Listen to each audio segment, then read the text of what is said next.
सोनम वांगचुक देश के प्रतिष्ठित सामाजिक कार्यकर्ता, जिन्होंने लद्दाख के अधिकारों के लिए लंबी लड़ाई लड़ी, पद यात्राएं की, जेल में उनको डाला गया, यातनाएं दी गई उनको, कई कई दिनों तक लद्दाख के अधिकारों के लिए अनशन पे रहे, अपनी जान को जोखिम में डाला। इस वक्त वो जंतर मंतर पे हैं, लड़ाई लड़ रहे हैं पेपर लीक के खिलाफ। सोनम वांगचुक की उम्र कितनी है? 59 साल की उम्र है उनकी। उनको कोई एग्जाम नहीं देना है, किसी परीक्षा में वो फेल नहीं हुए हैं, बहुत ही योग्य व्यक्ति हैं। वो किसके लिए अनशन पे बैठे हुए हैं? इस देश के करोड़ों नौजवानों के लिए अनशन पे बैठे हुए हैं, जिनका नीट का पेपर लीक हुआ। ऐसे 22 लाख छात्र छात्राओं के लिए और 93 पेपर लीक में करोड़ों नौजवानों के अधिकारों के लिए सोनम वांगचुक 1, 2, 3 नहीं 14 दिनों से आमरण अनशन पे बैठे हुए हैं। जरा एक मीटिंग भूखा रख के दिखाइए, एक दिन भूखा रख के दिखाइए। 14 दिन से उस आदमी ने कुछ खाया नहीं। किसके लिए?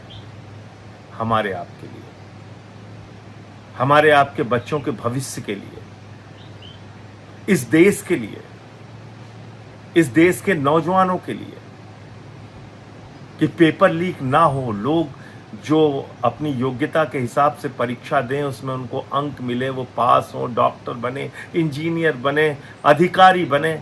इसलिए सोनम वांगचुक बैठे हुए हैं और उनके समर्थन में 25 और लोग बैठे हुए हैं।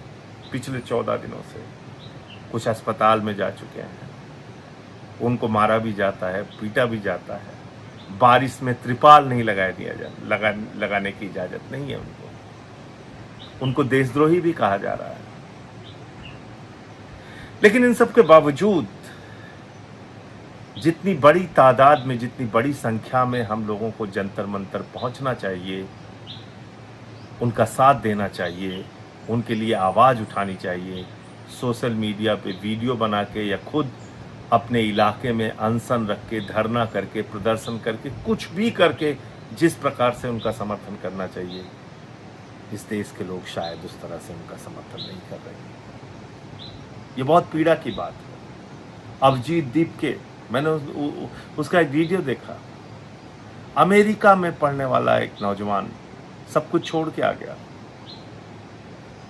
वो एक पुलिस अधिकारी के जूते पे सर रख के गिड़गिड़ा रहा था। जानते हैं किस लिए? कि जो बच्चे आमरण अनशन पे बैठे हैं, कम से कम उनको त्रिपाल लगाने दिया जाए। ये आजादी के 80 साल के बाद का भारत है। प्रधानमंत्री नरेंद्र मोदी जी, आप इस देश के युवाओं को अपना गुलाम समझते हैं? वो आमरण अनशन भी करें तो उनको त्रिपाल लगाने की इजाजत नहीं है, बारिश से बचने की इजाजत नहीं है, उनको देशद्रोही कहेंगे आप लोग? तो इसलिए मैं नौजवानों से हाथ जोड़ के अपील करता हूं, सोनम वांगचुक का साथ दीजिए। जो और लोग अनशन पे बैठे हुए हैं, जो लोग हॉस्पिटल जा चुके हैं, दानिश और बाकी और लोग भी कई हॉस्पिटल गए हैं, उन लोगों की आवाज़ में आवाज़ मिलाइए। सोनम वांगचुक को ताकत दीजिए, अभिजीत दीपके को ताकत दीजिए, वो नौजवान जो जंतर मंतर पे लड़ रहे हैं उनको ताकत दीजिए। और 20 तारीख को जंतर मंतर से संसद की यात्रा है, संसद तक का पदयात्रा है, मार्च है, उसमें मैं तो शामिल होऊंगा, आप भी पहुंचिएगा। जय हिंद।